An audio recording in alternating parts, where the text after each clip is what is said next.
o'clock on December 13th, 2021. I'll call this meeting of the joint meeting of the Chelmsford Select Board, Finance Committee, and School Committee to order. Would you please join me in the pledge? I pledge allegiance to the flag of the United States of America and to the republic for which it stands, one nation, under God, indivisible, with liberty and justice for all.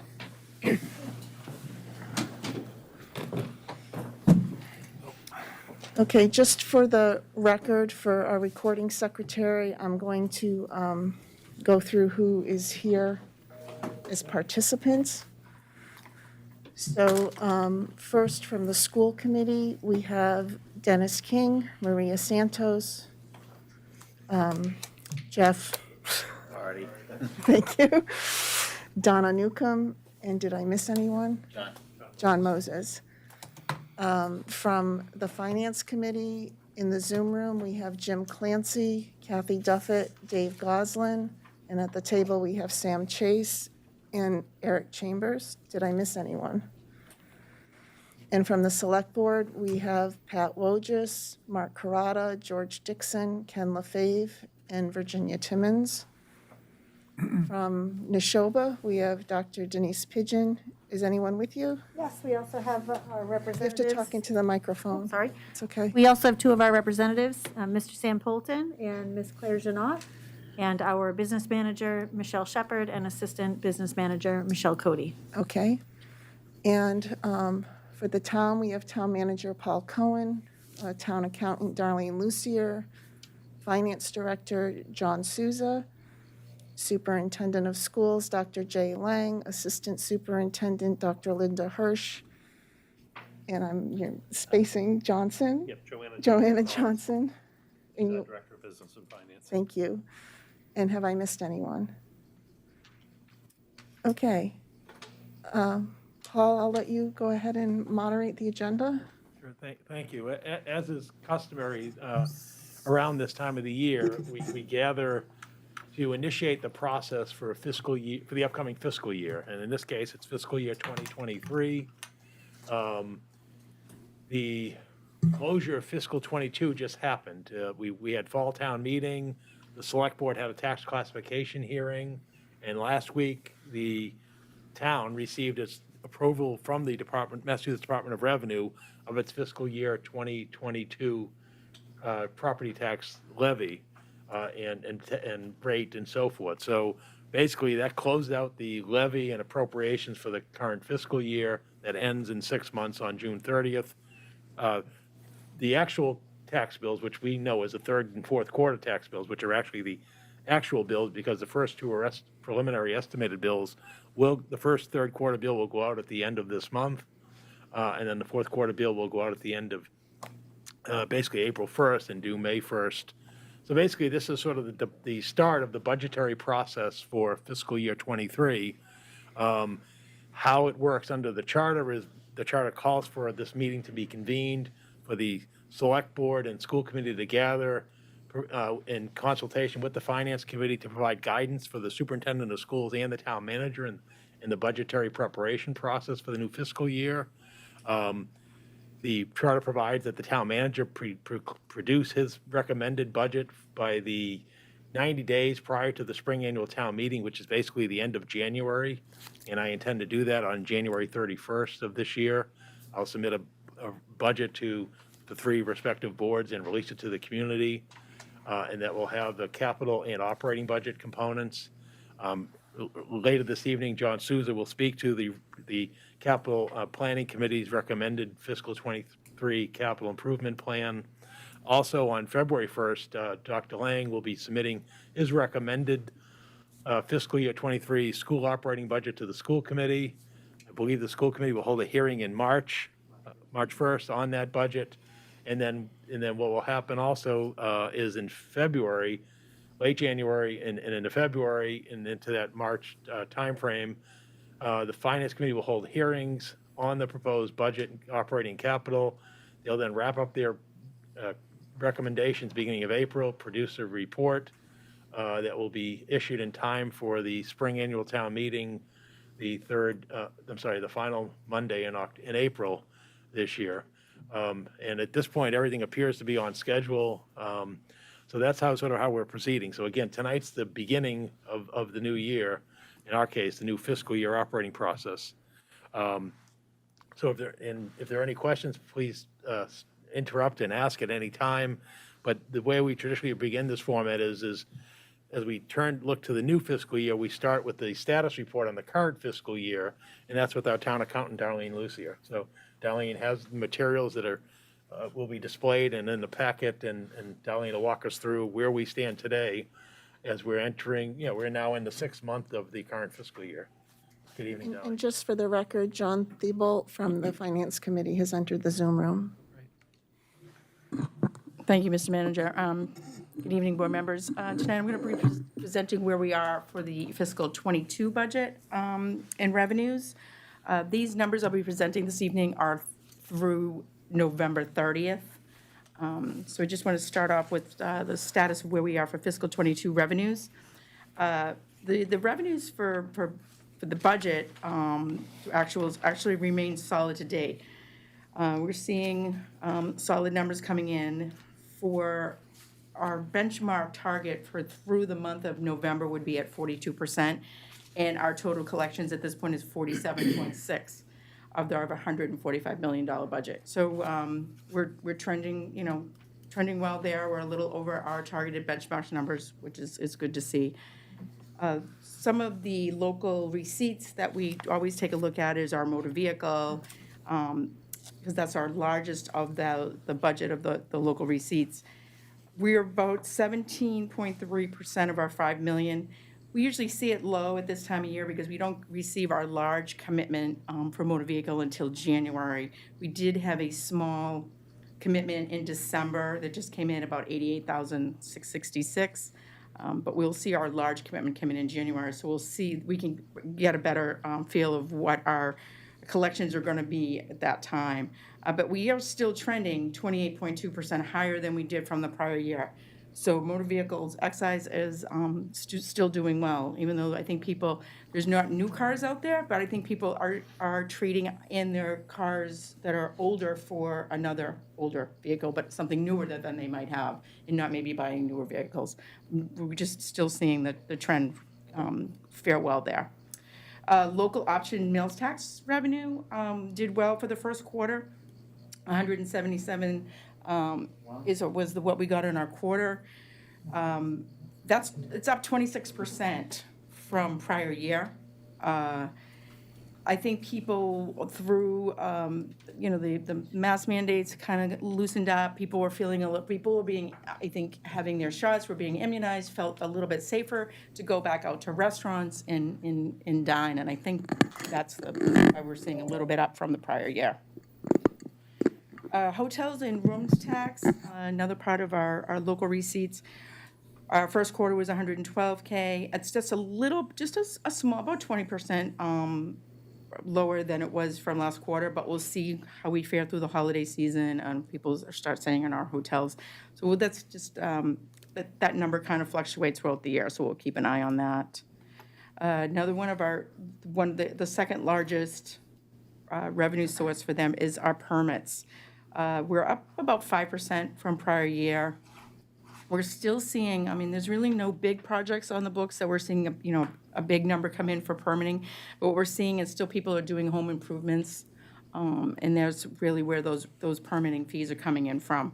So last year, we're up a little bit, 5%, but we were, in the next quarter, it's probably going to go down a little bit because remember we received $1 million from Fisher Scientific. So the numbers on the home from permits for this year to last year is probably going to be skewed on the next quarterly numbers that we've seen.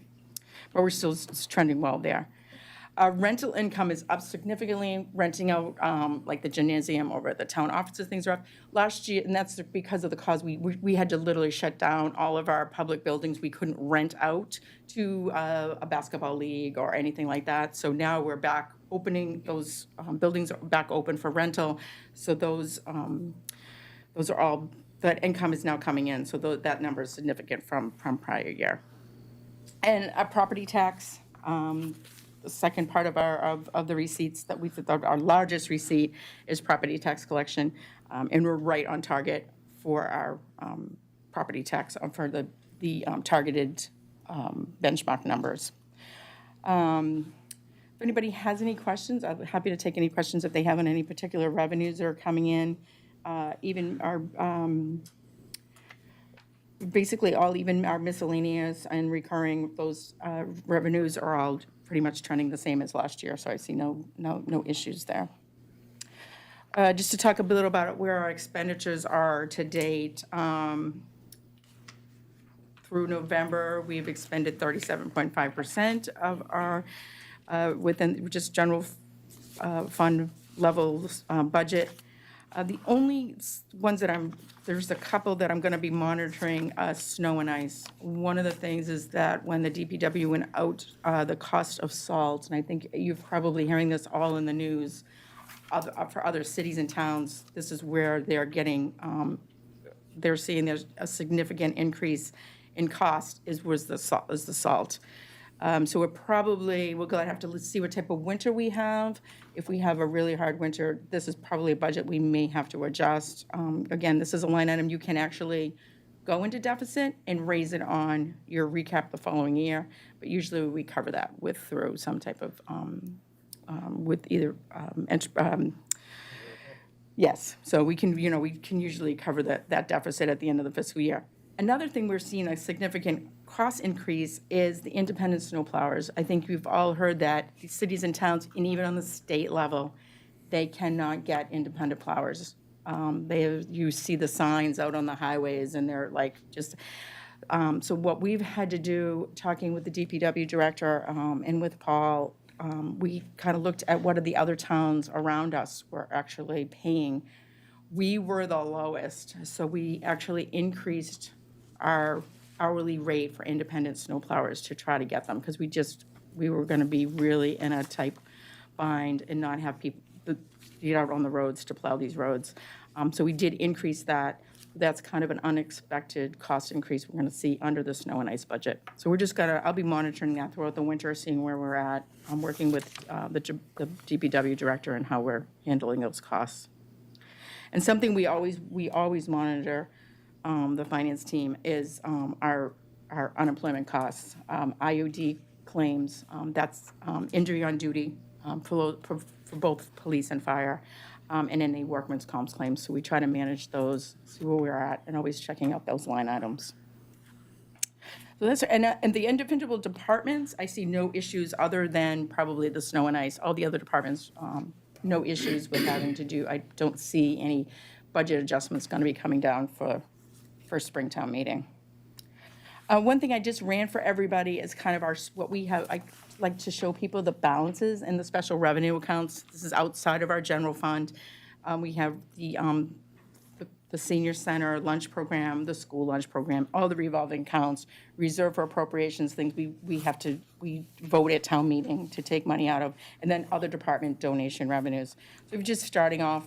You can kind of just see the balances. I'm not going to go through every one of them, but our COA lunch, the senior lunch program at this point, these are all through November 30th, balance of $41,000. School lunch program has $1 million in there. You can just see the balances. The next one is the revolving funds. These are kind of like our sealers, weights and measures, our dog revolving accounts, all of the schools like civic activity, adult ed, childcare, the COAs, transportation, things like that. That's all in those accounts. The next one is your reserve for appropriation. Again, those are things that have to be set aside. They only can be expended through an appropriation at a town meeting. And that's kind of like when we do the sewer capital improvement fee, we take out money and move that over to the stabilization accounts and such. And then our other department revenues, these are all specific. These are donation accounts that are specific. Those monies can only be used for those specific donations that go in. Like police, canine, and crime prevention, and we have the dog park in there and things like that. They're all that. So those are just all the different accounts. If anybody has any questions on any particular account in there, I'd be happy to answer them. So. Thank you. So again, I think in summary, when you look at what Downey reported, let's not lose sight of the fact that we're in a rather peculiar economic time. I mean, when the budget for the current year was prepared a year ago, we were in the depths of a pandemic, which we're still in, but at that point, the future was very uncertain. And when we were approving the budget and working with the state officials and Department of Revenue and such, we were advised, and in fact, strongly advised and questioned, basically, not so much mandated, but very encouraged to budget conservatively because, there was an unknown financial future. And then you saw what happened in both Chelmsford when we closed the fiscal year out last June 30th, and then what you saw the state close out and everything. Obviously, things turned out to be economically stronger than they were envisioned. And therefore, you had more cash available at the local level, the state level. In fact, if you saw the news today, the governor signed the state ARPA budget plan that was approved by the legislature, as well as a portion of the state surplus from the past year. And then they're going to come back probably in January to revisit the remainder of the state surplus and some type of an infrastructure bill. So as you can see, the news in terms of the budget that we're in right now is good and solid. And again, we sort of now have the situation of budgeting ahead and planning with uncertainty. We now have an uncertainty of inflation in terms of how that impacts the operating budgets, and Darlene mentioned it in terms of snow and ice contractors and salt acquisitions and so forth, but really how it's now starting to weigh in on commodities and other aspects of what we're doing. And then just an overall uncertainty of what the economic future will be, as we move ahead. So with that, like I said, the department approved our current budget. And then as we move forward, I'm now going to turn the microphone over to John Souza. John and the Capital Planning Committee has just completed a capital planning process for the upcoming year. I'm going to ask John to sort of summarize the results of that activity. Thank you, Mr. Manager. The Capital Planning Committee met during November and earlier this month, and the committee received 18 project submittals totaling over $4.95 million. And after reviewing each project, the committee voted to recommend 16 projects totaling just over $3.77 million. This slide just shows the projects broken out by functional area. And as you look at this slide, you can see that the most significant investments are in the areas of public safety. That's about 22% of the total. Public works, which is, equivalent to about 24% of the total. And then school building improvements at $1.6 million. That's about 43% of the total. So the total of all the improvements is about $3.77 million. The town received just over $15,000 of bond premiums when we did our last bond issuance back in October. And so under the law, we need to use those to reduce the amount of the next borrowing. So that would put the net amount borrowed at just over $3.75 million. Going on to the next slide, just to run through the projects to familiarize ourselves with them. The first two relate to municipal technology. The first one involves a network switch replacement for all the switches on our network, as well as the next phase of transitioning over from mechanical locks to electronic door security systems for a few of our buildings. A continuation of the vault and the storage upgrades that the town clerk has been working on at town offices. There's $60,000 for masonry repairs at the Adams Library and also the McKay Branch Library. The fire department is replacing two 2008 vehicles, an SUV vehicle, and also their engine 3. The next two projects relate to traditional infrastructure for public works, such as sidewalk improvements and road improvements. The last one on that list on this page is the replacement of a 2005 Sander vehicle for public works. And going on to the next page,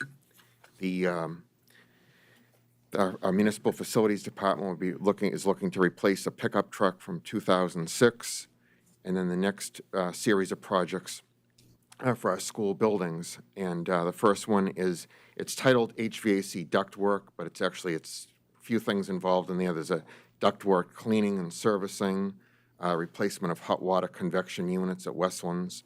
The next one is the replacement of the stair tread surface with a more code-compliant, non-slip surface at Byam, Harrington, and Parker schools. The next project on the list is the upgrade of all the restrooms at the Westlands School. Item 14 is the installation of safety padding along the gymnasium walls at South Row and Center schools. The next project is a kitchen upgrade for McCarthy Middle School. And then finally, the last project is the replacement of boilers at Chelmsford High School. So that's kind of a quick walkthrough of all of the different projects. And the next slide just shows, as we know from studying this from past years, the percentage, sometimes the question comes up, the percentage between general government departments and school departments. It varies by year and by mix of, the assets that are being replaced. You can see for 2023, the percentage for school facilities actually increased slightly from the prior year, but it does vary by year. And then the last slide, I know you've seen this in the past. It's just to, remind us of the age of some of our school buildings and our other municipal buildings in town. Excuse me, John. Yes. Kathy Duffett has her hand Oh, raised for a question. Yes, Kathy. Thank you. I'm sorry to interrupt. I was wondering if there was any, last year's capital expenditures, if there were any unexpended funds. Sometimes the project come in less than what they expect. Yes, we did, our town accountant Darlene Lucia looked at that, Kathy, and at the capital planning meetings, unfortunately, there were no projects that were completed where we had funds that we could recapture. So this year, the only monies that we had available to defray the amount that we'll need to borrow is the $15,000 of bond premiums, but no recaptured funds available at this time. Okay, thank you. Yeah, Kathy, just to follow up on that, one of the problems we're starting to see is the opposite. We're starting to see maybe that some of the appropriations are going to be value engineered or stretched in order to meet the budgets because of the increased costs for supplies and contractors. It was discussed last week briefly at a select board meeting. Like, for example, we're redoing the playground at the Varney playground area, and right now it appears that that's going to be a bit of a challenge because of the increased costs from suppliers and the limited supply, as well as the weight in order to get materials. So I think Darlene did reach out to folks and saying, do you have any turnbacks? And again, the answer was not at this time. They didn't see anything. But again, I think we're more cautious towards the other side, that some of these estimate numbers may be a bit challenging in the future. Given that, and the fact that I don't believe our capital budget number has been increased for a number of years, is there any discussion or consideration of increasing that number going forward? It's a fairly low percentage of our total budget. Yeah, I mean, it was 3 years ago that we bumped it from basically a 3.5 to a 3.8 figure. I think there would have been more consideration to that perhaps as soon as this year.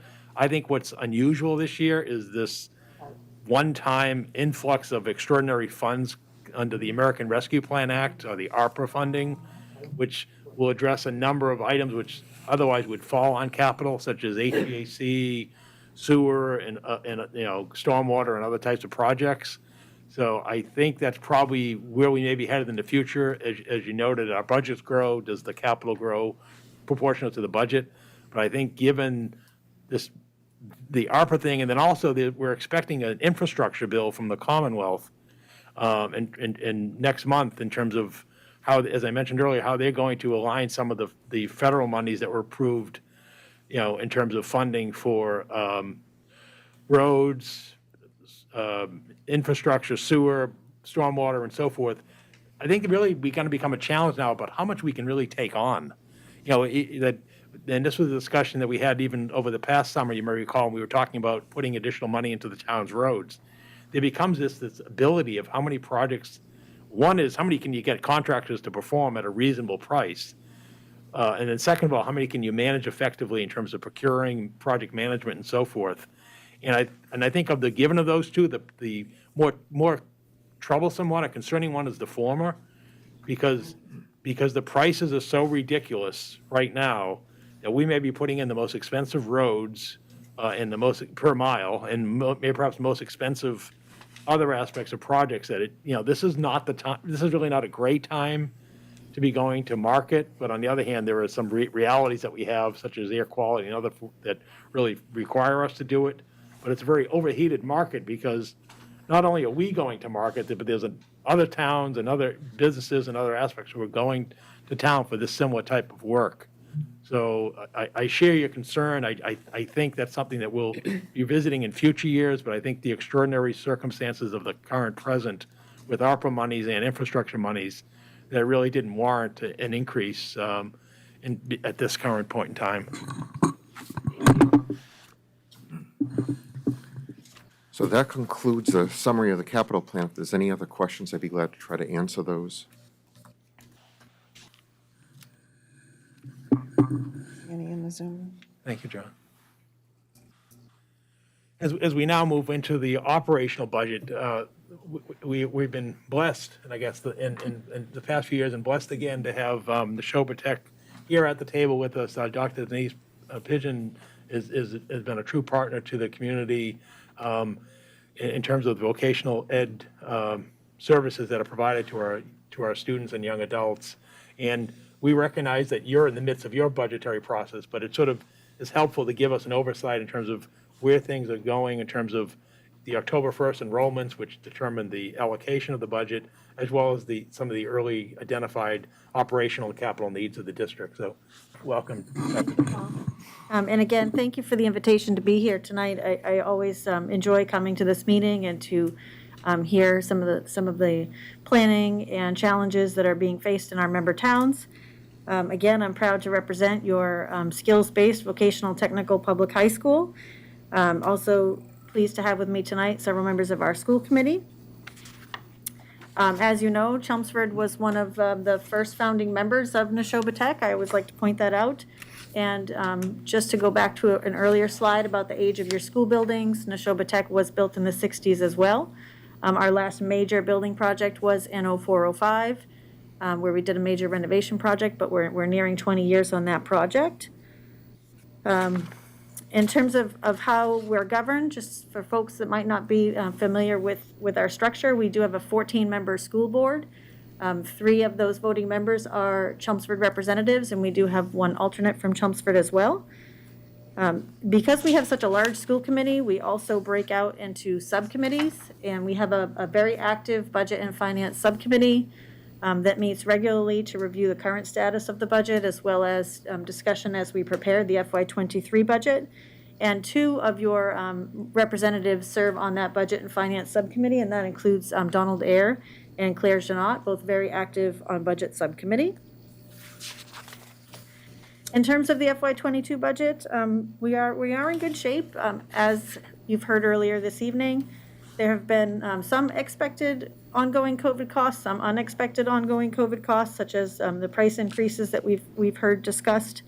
We've also seen increased need in special education and other related service needs for students as they return to full-time learning. We've seen an increase in the cost of materials and supplies for our vocational technical programs and for our facilities management. We also had an increase in the number of staff members that were accessing healthcare plans this year in our school district. It's definitely early at this point, but we're on target with our budget, and we're doing well for FY22. In terms of FY23, Mr. Cohen did mention that one of the major drivers for the assessment to our 8 towns is actually fluctuations that occur in enrollment. We have had an increase in our total enrollment from FY22 to FY23. We've increased overall by 7 students, so we're up to 742 students total. 20 of those of the increase was district students, so we've seen a larger increase in district students.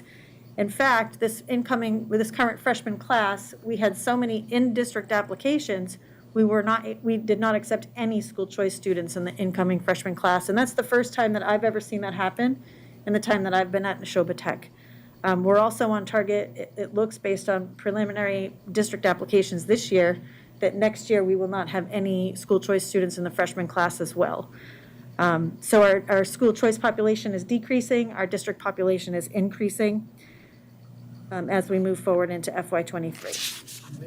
Is there a wait list? I mean, is that something that may arise in the future, that not everybody who applies from the district towns may? It is possible, there could be a wait list. I will share that this year, we were concerned that there might be a district wait list, and there was for a period of time. But we've been able, through some students deciding that they did not want to attend, or students changing their mind, that as district applications are coming in, we are still processing them and accepting students in. But we did come very close to having a wait list this year, district wait list. And that's the other reason why we did not accept any school choice students. Even as we were nearing the end of the year, we were holding those slots open for district students. The next slide is, again, these are preliminary numbers based on October 1 when foundation enrollment comes out. Sometimes they're off by a number or two. But you can see again how our enrollment has been tracking. We did have a few years where our enrollment had started to dip slightly, and since then it's been tracking and increasing again. If I was to predict where I think this is going in the next couple of years, I would think that school choice and the district lines are going to come. Basically, you're going to see less and less school choice students and more district students is my current prediction as to where we're going in the next 2 to 4 years. In terms of how enrollment breaks down by our towns, again, each year some towns have an increase in enrollment, some towns have a decrease in enrollment. Chelmsford, it's an estimate that there will be 5 students less next year, which does also slightly decrease the overall student population percentage. And again, I would think that we are tracking for increase in district enrollment next year. A little too early to tell in terms of by town. In terms of Chelmsford's enrollment history over time, 207 students from 212 the previous year in Chelmsford, which is a slight decrease in Chelmsford students. Of those students, 5 are postgrads, where last year 4 were postgrads. And just as a reminder, historical enrollment high in Chelmsford was in 1976 with 313 students from Chelmsford. In terms of where we're going with FY23 budget, like all school districts, we do face contractual increases and step and lane changes. We do have an increase to the Middlesex retirement system. Again, this is been going on for several years, but continued increased costs and needs in special education and health services for students.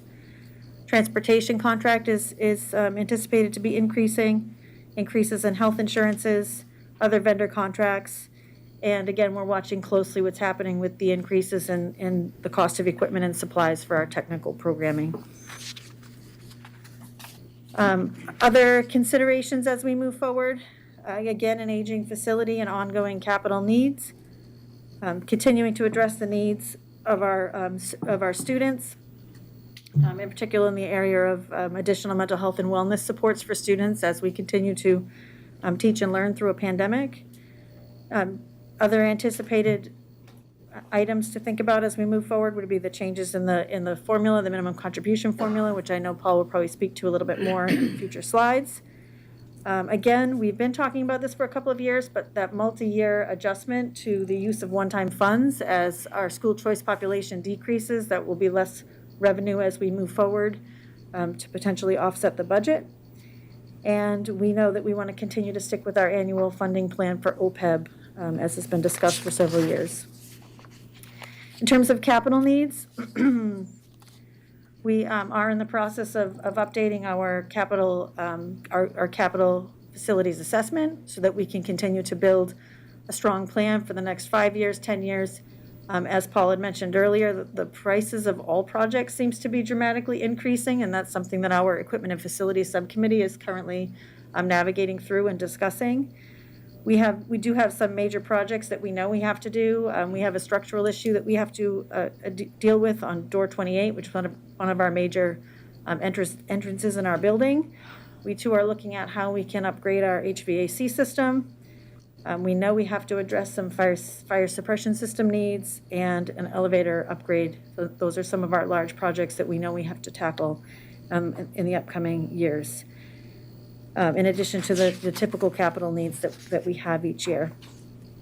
Anticipated savings, we continue to be aggressive with seeking competitive grants whenever we can. We have one out right now, another workforce skills capital grant in the area of plumbing, and I'm fingers crossed, I'm very hopeful that we might receive that grant. If we do, it's $250,000 for equipment in the plumbing program, which is one of our largest programs at Neshoba. And we'll continue to apply for those whenever they become available. And we're also quite fortunate that we have so much technical talent in our building, and we use that talent wisely, and we use the students and the staff to do any upgrades that we can within the building. And we do see significant savings by doing that. In terms of next steps in the process, our budget development is underway. We are working to set the dates for our upcoming meetings. We typically would vote our budget in February in anticipation of our first town meeting, which would normally be at the end of March in Westford, but we've just heard recently that Westford town meeting has been moved to June. So it looks like Pepperell and Chelmsford may be our first two town meetings simultaneously at the end of April. So we're looking at how that may adjust our budget timeline. But we do anticipate our public hearing will be in March for our budget. And that's it for this evening. I'd be glad to answer any questions that you may have. And I also want to share that we do have another visitor in the audience that I didn't introduce, and his name is Harrison. He's one of our students. And I do think that in the future you'll see Harrison at one of these meetings. Harrison has been attending all of our public meetings and learning as much as he can about volunteering and serving his municipality. So I'm pleased to see him here tonight as well. Welcome. Paul, I have a quick question.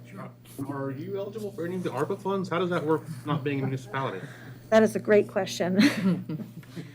We have ESSER funds that are available to Neshoba Tech. So ESSER 1 has already been spent, ESSER 2, we already have a spending plan for it, and ESSER 3, which is available for the next couple of years, we are working on how we'll utilize that money spread over multiple years. We're looking at whether or not we can use a portion of that funding for some of the HVAC work we're trying to do. It's becoming a bit challenging in terms of being able to get figures to be able to put forward for grant approval, because again, everything is more expensive than we had anticipated, and also looking at using it to serve some of the mental health needs of our students. In terms of the money that's coming direct to the towns through ARPA, to be quite frank, it's on my list of things to do, to meet with Paul to see if there's any way we can work together, which we did with the CARES funding, and it was absolutely wonderful that all of our towns were so supportive of the COVID-related expenses that we were faced with, and working with us in a percentage portion to be able to access those funds. It was a diplomatic way of saying no, they didn't receive any. Because we ran into this at the select board level with the same thing with the water districts. You know, the program did not recognize non-town or city government. So in other words, there was no ARPA monies funded to the Chelmsford Water District, North Chelmsford Water District, East Chelmsford Water District, vocational schools, or fire districts on the Cape, or water districts in other towns and so forth. So it was not provided. And in the case of Neshoba Tech, what would have to happen, as you described, is it's just like a capital project for Neshoba Tech. You'd have to get buy-in and funding from all of the member communities. And that's challenging because in Chelmsford's case, we received a significant apportionment, $10.6 million in ARPA monies. You start moving out to towns like, Pepperell and Townsend and so forth, their funding, allocation wasn't as great.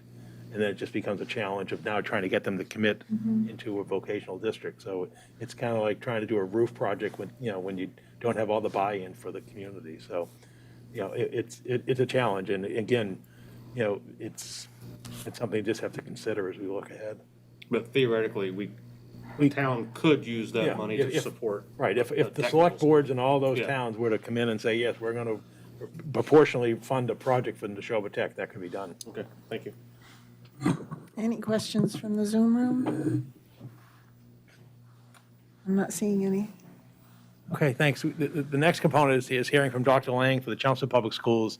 If you recall some of the themes that you heard from Dr. Pidgeot and Neshoba Tech, you're going to see the same trends, and you'll also see them fall into the town's operating budget in terms of personnel and so forth. So with that as intro, I'll turn it over to Jay. Thank you very much, and good evening, everyone. Tonight, Paul is going to address several of the historical reviews later, so I won't go through them all. But just a quick status update on fiscal '22, the current year that we're in. From the school department perspective, all of our collective bargaining agreements are in place for this year, so we know our budget is sound. It was all predicated on those agreements. Going into next year, we're going to be in negotiations like most of the other town departments. So all of our contracts are up July 1st, with the exception of our custodians. They run an off-cycle. But we'll be entering negotiations this spring with all of our different groups. But when it comes to fiscal '22, they were all based on current contracts, so that we're really sound on that front. With regard to the local operating budget, I really don't have any concerns. With regard to any of our personnel, non-personnel accounts, things are moving along as planned. Similarly, with the grant and revolving funds, at this point in time, I don't have any concerns for fiscal '22. And we're obviously beginning our work on the fiscal '23 budget. We've had individual meetings with each of the schools. Each of the administrators from the schools will now be meeting with each of the departments to get their requests and to formulate that for fiscal '23. As Paul mentioned earlier, typically the last Monday in January is when he puts the town recommended budget out, and then I follow up at the next school committee meeting. So the first meeting in February will present my recommended budget for the year, and then the committee will deliberate on that and take public input throughout the month of February, and then on March 1st, we'll have a public budget hearing of fiscal '23. So that's what's kind of to foreshadow for you. A couple of the things that I traditionally do year over year is just give you a sense of where Chelmsford stands with regard to some of our comparable communities.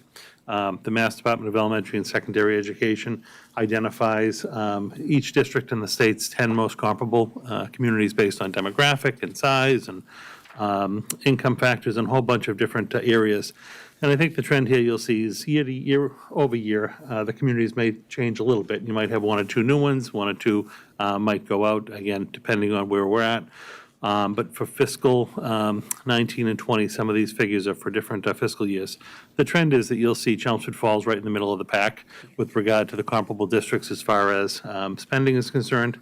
And then when we touch on performance, we actually are at the top of the pack. So one of the areas that often gets looked at or districts get compared against is exactly how much above net school spending a town or a municipality is spending on any given year. And for fiscal 19, which was the last year that this data was published, again, we're right in the middle of the pack. Chelmsford was 37% above net school spending. The highest district of our comparables was 86% above, which is obviously very significant. Burlington's in a little bit of a different bracket than the other comparable districts.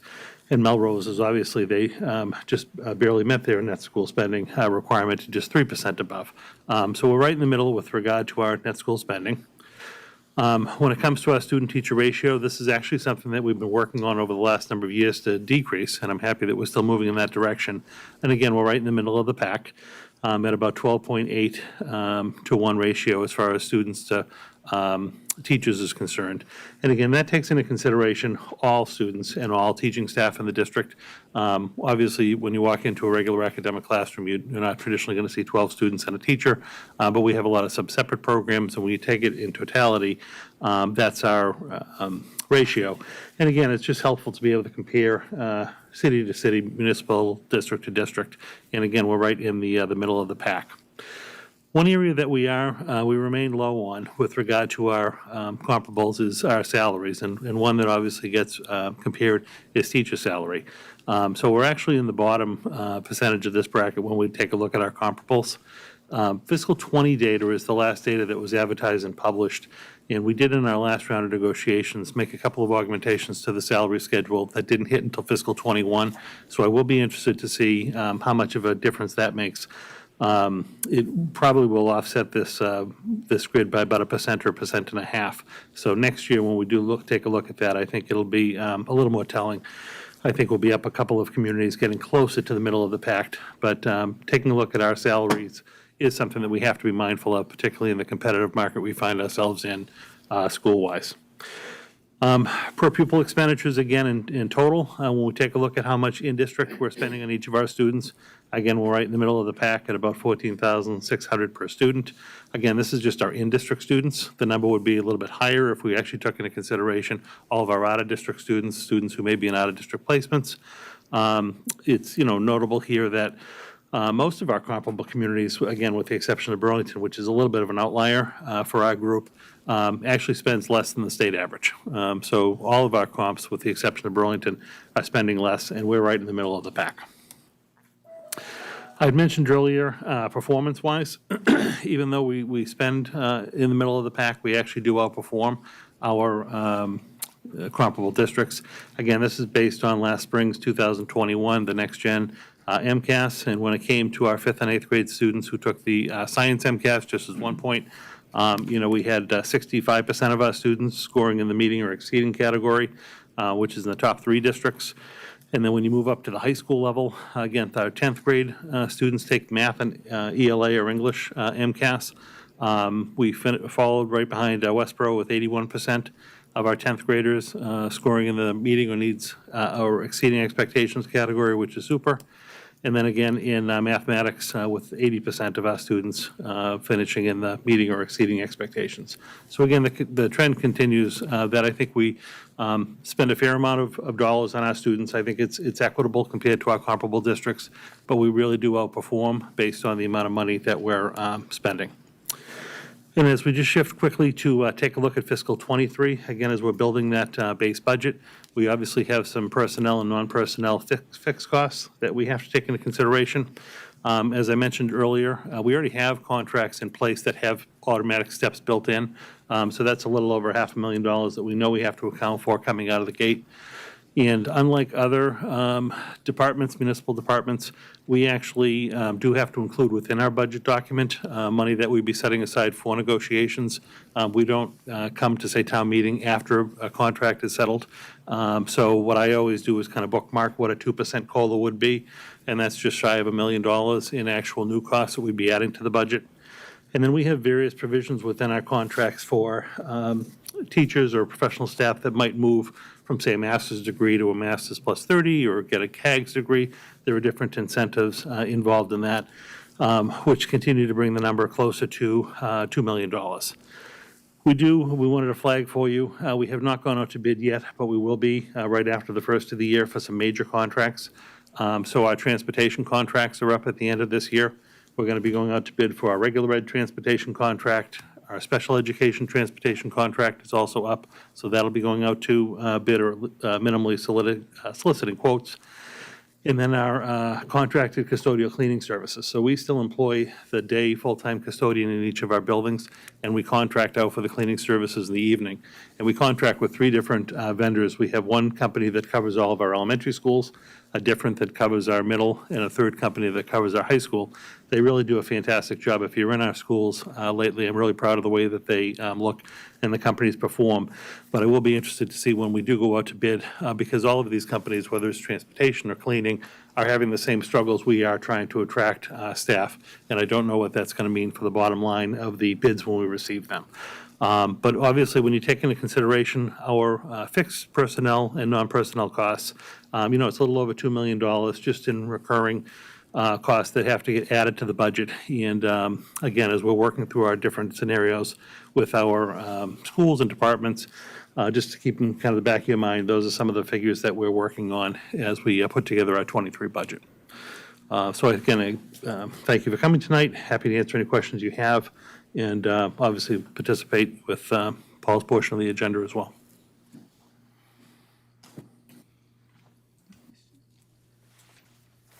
Any questions in the Zoom room? I'm not seeing any. All right, I'll now move on to sort of an overview of the town's operating budget, and when I prepare and update this presentation every year, I try to put it in a perspective of if somebody was looking from the outside in terms of, how does the town's budget funded and where does the money go, or nice way of saying, why do my taxes go up every year? And also, we often have changes in particular individual members of the various boards at the table. Select Board, Finance Committee, and School Committee. So some of you who familiar with this format, but I think it's helpful and hopefully insightful in terms of how the town goes. And the first slide is I look at, as Darlene mentioned earlier, we have a $145 million operating budget. And so if you sort of break that down, where does the money go in terms of the budgetary allocations? And obviously the largest one in terms of the departmental budget we vote at town meeting of the Chelmsford Public Schools at $65 million, which is 45%. Now, that's not to say that the school's component of the cost of the entire town's budget is only 45%, because we know there is debt service and benefits and other costs that support that. But in terms of the budget that is voted, and as what Jay will present to those items that are in the school budget and managed daily by the school committee, that's $65 million, or 45%. Neshoba Tech is roughly $3.72 million this year, or 2.6%. And then again, a big driver is our second largest cost as a community, and I don't think we can overemphasize this, is benefits and insurance. As Dr. Pidgeon noted, in the regional district, they're apportioned all those costs, so therefore it's in our total assessment. But they, like the town, have to fund their retirement assessment, their health insurance benefits, their building and property insurance, their workers' compensation insurance, and so forth. So we're basically spending almost $1 out of every $5 towards benefits and insurance, or in our case, $27 million. After that is our debt service. The debt service in Chelmsford, we've seen this in our audit reports as well as our credit rating reports when we go out to the market from Standard & Poor's. Chelmsford has a very low debt level. It's less than 10% of our budget, in this case 8.8%, or just over $12.5 million. And so, but again, it's something that factors into the costs. A portion of that debt is excluded, and I'll touch upon that later. But debt is really not a driving cost, and you'll see it's been falling over time, and sort of reflects what John said, is a number of our facilities are older, and those that have been renovated in recent generations, such as the Adams Library and the police station, we've sort of paid that debt off. Most of our debt now is sewer project, which is waning down over the remainder of this decade. And then if there ever comes a time that the town does take on a school facility project, it's basically, you're looking at almost a doubling of debt for the town. When you're now looking at building a new high school that costs over $200 million, or even a middle school that's probably $140 million, or an elementary school that's $85 to $90 million in today's cost. So again, the debt service in terms of what we fund of debt service in a year is roughly $12.5 million, or less than 9% of our budget. Now you get into the Departmental Operations. Our largest department in terms of personnel and numbers is Public Works and Facilities. They're at $10.1 million, or 7% of our budget. Police is 7.6. Fire is 6.7 million. General Government and Human Services, 5 million. And then we are also assessed charges from the state. And what overlay is, for those who watch it, overlay is the amount of money that we're required to set aside by the state every year for property tax abatements, as well as the senior work program. So anything that gets credited from your property tax, we have to set that aside. And as we know, we just did the tax rate process. That formula is designated by the Commonwealth. They basically take your last 5-year average, and then that's the number that you have to set aside. And I'll touch upon that a little later, but it's roughly about $800,000 we have to set aside for refunds and abatements. But you got to remember, we're assessing over $100 million in property tax. And then the library's $2.25 million. And then the question becomes, well, okay, that's how the budget's apportioned. Well, how does that work for somebody's property tax bill? And as we now know, the average single-family property tax bill is $7,829 for this current fiscal year. That's on a home that's almost at $500,000. It's $496 and some change in terms of value of a property. And again, you just apply that number percentage into that tax number, and that at least gives you a sense. So therefore, when somebody's paying the property tax, roughly half your property tax goes towards education costs in the community, and then so forth on the way down, as depicted there. So then what I'd like to do then is look at, well, how are things changing over time? Because we're sort of looking at 1 year static, but then if you look back over a 5-year or a 10-year period, how are things changing? And as you can see, if the town's budget is increased by 15% over a 5-year period, or $22 million in the past year. So if you look at that 15%, you look at, well, what's changing relative to that? And as you can see, the schools have been up of almost 10.5 million over 5 years, or 19%. The vocational school is up over 30%, but that's again driven by enrollment. Benefits and insurance, surely a high cost factor. They're growing at 25% when the town's budget's growing at 15%, or $5.4 million. And you can, as I mentioned earlier, you see our debt service has declined by 10% over the last 5 years. We're paying $1.4 million less in annual debt service right now. And then you go down through the list, as listed there. And then on the next slide, you see over a 10-year period, the budget's increased by 41%, or $42 million over the past 10 fiscal years. So now you start comparing, well, how are we doing in sort of a longer-term period to 41%? And then you can see things tend to level out. The schools have been up almost proportionate to that, 43%, or almost $20 million over the last 10 years. Neshoba Tech is driven, again, by an enrollment period that really came out of the building project. What happened, and it really was the beginning of the data period that Dr. Pigeon described in her presentation. The enrollment at the tech school plummeted during the construction project, and then it sort of took off from there. And so that's why you can see our assessment has doubled in a 10-year period. Again, extraordinary starting point. Again, benefits insurance, is now up over 50% over 10 years when our overall budget's up 40%. So you can see benefits and insurance are a constant driver, and you'll see that as I start looking ahead in a few moments. Again, our debt service is down, slightly over a 10-year period. And again, it just sort of gives you an insight in terms of how are things going historically. When you now look at coming back in contemporary year, well, how is the budget funded? Where does the money come to operate the town? And sadly, the biggest thing and the most aggravating thing, because you get it in lump sums every quarter, is your property tax. Of the 78%, or more than 3/4 of the budget, is funded from the property tax. So in this case, it's a $113 million property tax levy. State aid is just over 12% of our budget, or $18 million. Local receipts, where Darlene walked through earlier, your motor vehicle excise, your meals tax, your building permit fees, and so forth, are 7%, or $10 million. And then available funds, which are basically the benefits and other portions of costs that support a number of enterprise funds and so forth. Or in this case, $1 million of it was the transfer of free cash to offset the tax levy. That was $4.6 million, or 3% of the budget. So again, I try to look at this and say, okay, what's happening over time? And the sad story in this is, in 5 years, the big driver increases over a 5-year period. The property tax as a whole for the town's funding mechanism is up 20%, or $18.8 million. You can see state aid is only up by $1.2 million, or 7.4% over a 5-year period. You start doing compounding, 5-year period, 7.4%. You can see the state aid has basically been diminishing as a funding component of the town's budget. And that's a story that I can't overemphasize enough, because it sort of creates the burden on the property tax.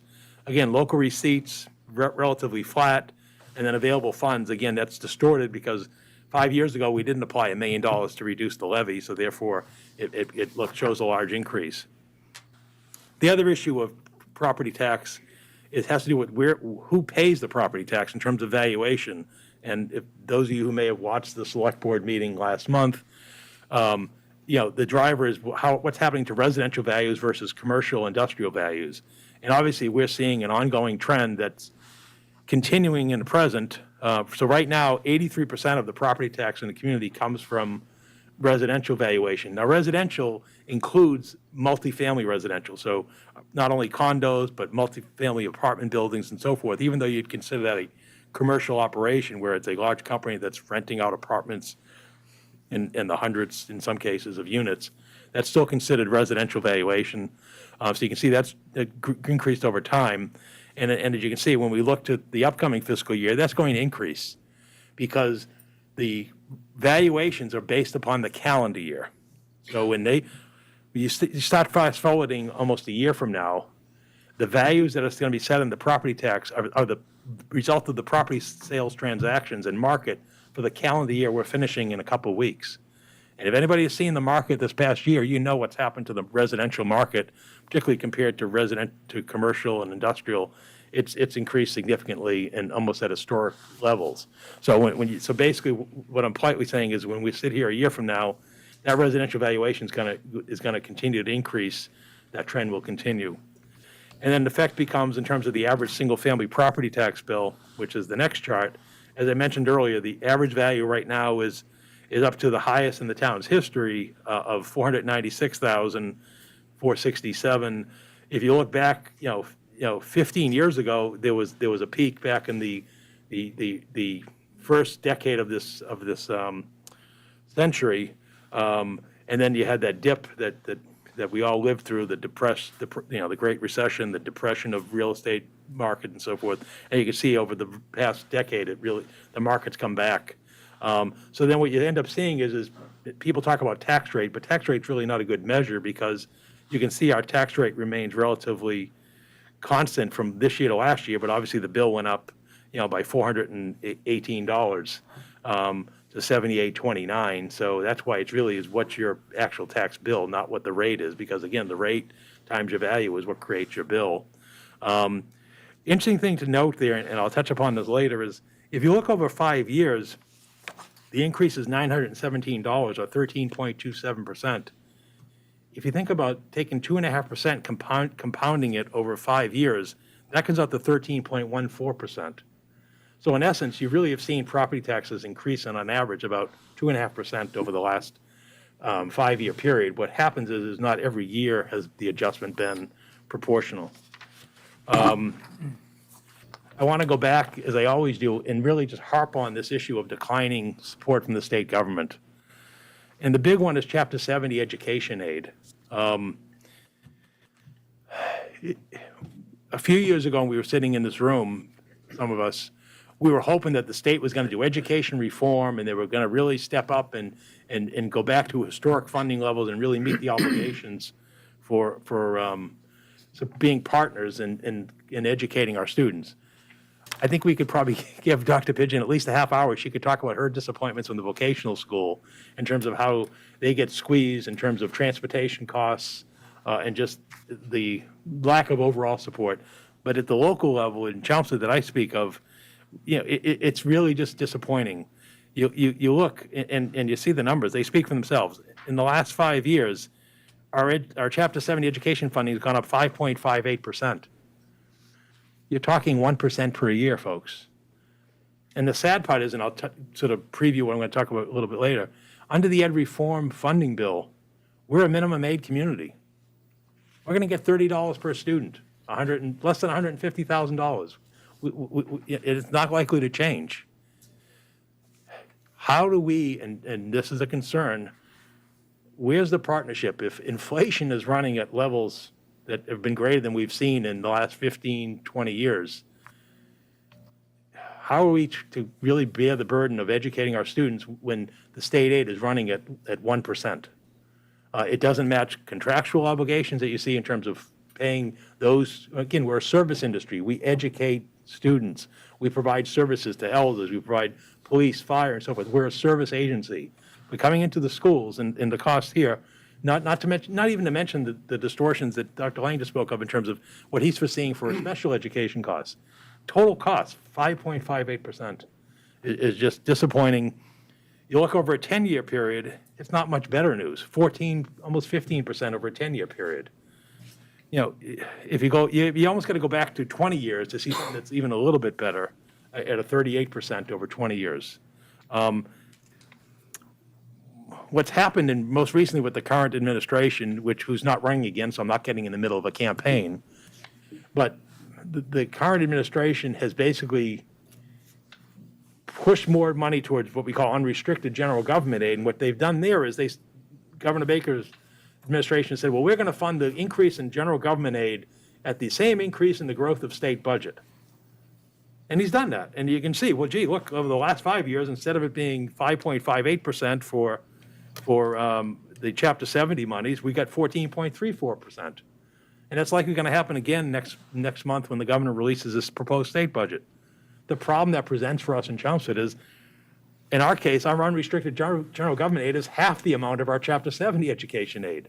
So we would have preferred the policy of the Patrick administration that preceded the Baker administration, where they were actually putting more money into Chapter 70. And goodness knows what's going to happen in the years ahead, and so forth. But the bottom line is, so again, we've had 14%, roughly about not even 3% increase in per year in unrestricted general government aid. You can see it's really grown over the last 10 years at 40% compared to 15% in Chapter 70 aid. And then the sad part is if you look back over 20 years, it's actually almost over 13% less. So I guess if some of us who've been in this business for over 30 years, we saw true partnerships a generation ago that we have not seen in the last 20 years in terms of proportional who's funding the cost, which goes back to my early point about why the property tax is paying 78% of the town's operating budget and growing. So again, the next slide showing the State Education Reform Act of 2019, which was a 7-year plan. And I think we're entering the 3rd year of this plan as we enter into 2022. It's subject to annual appropriation by the legislature, but it targets funding to school districts that serve students who are low-income households and are English language learners, often referred to as gateway cities and other urbanized areas. And again, there we are, the minimum increase of $30 per student in aid every year. So again, as we look ahead, we would expect a 1.3% or 150 as we move ahead in the upcoming years, which again, just doesn't even allow us to tread water in terms of the real cost of educating students. And again, looking at our state aid comparison in terms of how it makes up the portion of the town's budget, you can see we're now down to 12.2% of our budget, whereas if you went back 10 years, it was 13.5%, or 15 years, it was 15.8%. So again, 1.2 million over 5 years, 7.2%. When you start doing those numbers and you get into the math, you're talking millions of dollars that's not provided to the community that had they been funding it at historic or traditional levels. So the next question, the next slide I show is, well, how are we being funded under Chapter 70 compared to our neighboring school districts? And here, as you can see, the penultimate column, we're 11.3 million. I guess it could be worse. If you look at places like Melrose and Natick, Wakefield, Walpole, Westboro, I mean, the numbers are less than Chelmsford. And if you start looking at metrics in terms of income per capita or equalized value, which is basically property value in the community by per capita, the outlier is always Westford in our case. Westford had the luck of timing. They came in with their growth in the community at the time that the Education Reform Law of '93 went into effect that rewarded growth communities. So here we are, we have less income per capita, less equalized value per capita than the town of Westford, but we receive almost, about 60% of the Chapter 70 aid that Westford does. So we're receiving 11.3 million, they're getting 17.3 million, even though our enrollment's virtually the same. Clearly our population's greater, and clearly, yes, we do have a larger total value, but again, you look at value per capita and income per capita, the law never has been corrected to sort of provide, and it's because it becomes a zero-sum game, and we understand the legislative challenges of doing that. But the bottom line is, this is an ongoing problem and not likely to change in the foreseeable future. Having put all that aside, we now look at, well, what are our priorities? How do we fund it? And clearly, education is the first primary service we deliver as a community, followed in addition to public safety, which includes police, fire, DPW in terms of road safety and so forth, our capital infrastructure and health and human services, clearly in these times. As Dr. Lang noted in his presentation, we're roughly at 36.5% above what the state requires net school spending to be. You can see that that number has rebounded to where we were about 3 years ago, and so we're $76.7 million is the budget for school expenditures during the current year. So again, that talks about the $65 million that we spoke of, as well as other funding that the schools receive. As you noted, we're in the mid-pack of our peers, and certainly a lot further than we were 15 years ago, because when John and I and Darlene were sitting at this table 15 years ago, we were down at the Melrose level of roughly just slightly above required net school spending. Speaking of, and Dr. Lang touched upon this as well, in terms of looking at our enrollment, we're making progress there in terms of our peer communities. We're now at 12.8, as Dr. Lang noted, in terms of our student-teacher ratio. And, careful with the enrollment numbers, because again, you've got to remember that we were in a COVID year. And so we're hopefully, you'll see, and I know you, at the school committee meeting, if you haven't seen it, some of you, they did have a revised enrollment projection at their last meeting. And again, I think what you're starting to see is a slight rebound to more traditional recent enrollment numbers in Chelmsford. In terms of net schools per pupil expenditure, the latest data that Dr. Lang noted was $15.6 thousand, or roughly almost $16,000 per student. I would venture that if you move it to where we are in the year we're in right now, we're expending $16,000 per student in the Chelmsford Public Schools. If you sort of look at historically where we are over trends and so forth, and so, I think sometimes people don't realize the cost of education and you look at a $7,800 tax bill and the cost to educate a student is $16,000. And then I didn't put the slides in, but I have in the past, you start saying, well, $16,000 a student, we'll put in a classroom of 20 students. You can see the investment that goes into a classroom, not, in terms of, and then think $16,000 per year and what we're investing in these students over a 12, 13-year period. It just shows you, and although it's probably not unfamiliar, those of you who've looked towards private education costs in terms of whether it's a private high school or parochial school and so forth. I mean, education is costly, and again, it's not just those who go to college. The investment we make in our youth in the community is significant as well.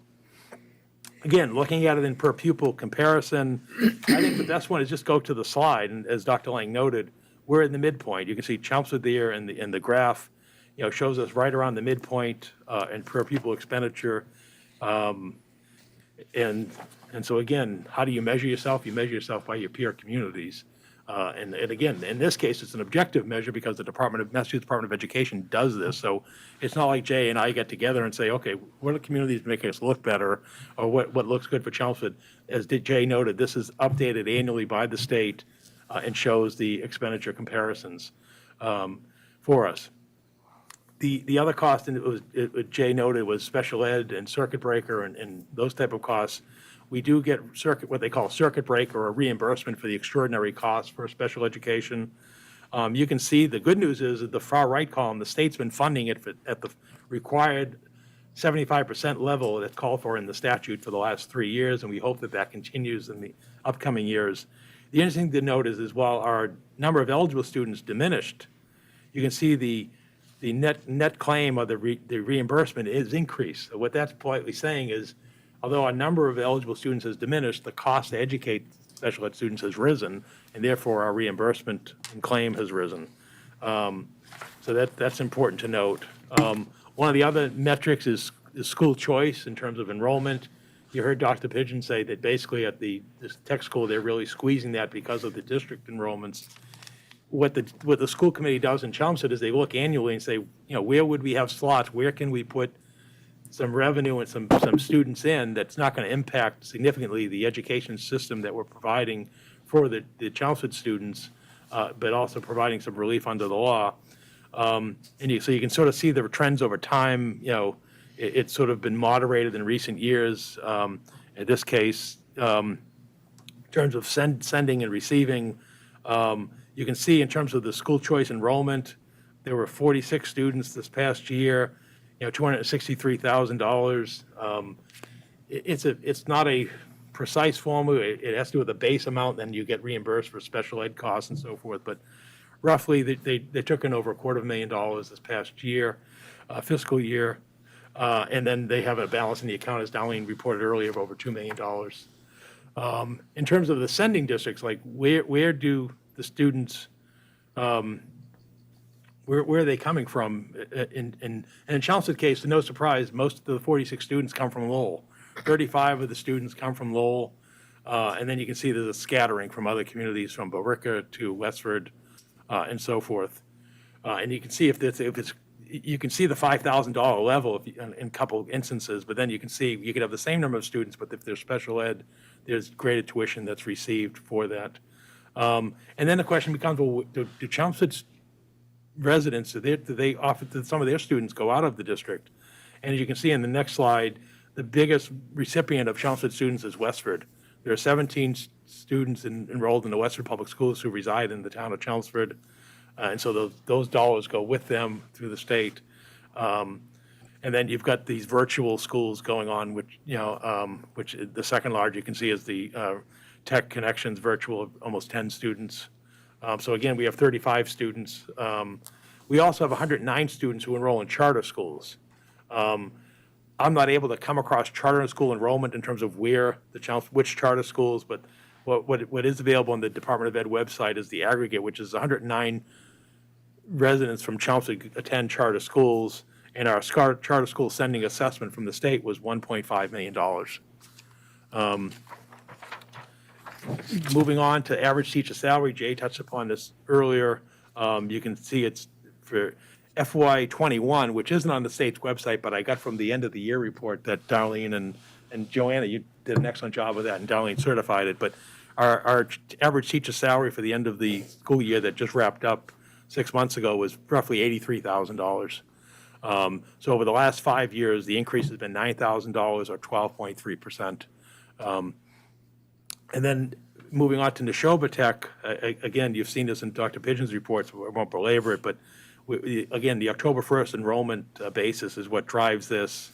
And I was able to obtain, again, from the state's website, is the per pupil expenditure at Neshoba Tech for the last report, which was 2 fiscal years ago, was over $20,000 per student. My guess is, and again, it's just an educated guess, looking at trends and so forth, is to send a student to a vocational technical high school, in Chelmsford's case, it's probably $22,000 per student to go there. The next item that we're always monitoring and looking at, because again, going back to the benefit costs and how we're driven, are full-time equivalent employees. You can see on the general government side, meaning non-school department, we're roughly 250 employees, and we've been pretty stable and static at that for years. On the school side, there are roughly 786 employees. You can see the last year there was virtually no change in full-time equivalent employees. And then the last one, as I touched upon it, is inflation. Because again, I don't think it, you can see the anomaly in this chart. CPI, we've been around a 2% level for the last decade, and really almost going back to almost 15 years. Now we're in a case, and you saw the number, I think it was 6.9% nationally. The Boston Consumer Price Index through November, which was the data that was in the media the end of last week, which is data through November, because they only report the data every other month. But the data through November was 5.3% in the Boston Consumer Price Index. So obviously that's impacting us, and it's going to impact us going forward. So now, based on the historic and traditional data, we look to where are we going for the year ahead. I think the big philosophical approach is we got to continue to try to recover from this pandemic while attempting to maintain the quality of governmental services. And we do have these fixed costs coming from upcoming labor contracts, retirement assessments, and health insurance. Now I get into the prognostication thing, and in fairness to Dr. Pigeon, I did not receive any information from her, nor did I consult with her, because it really isn't fair to me to ask her in second week of December, what's it looking like? But based upon what I know from the data is our declining enrollment. So if our share declines from 31.78% to 30.13%, and the current budgetary year's increase was 2.25%, while the members, basically start looking at the numbers. I'm providing a $100,000 estimate increase in our assessment for the year. Now, I'll be proven how close I am to that once they get their work done, but I have to start somewhere. So I put in a $100,000 increase in terms of the potential assessment, because, again, all things being equal, our assessment would go down because the enrollment's down, but given that they have cost drivers, I'm pushing it up $100,000.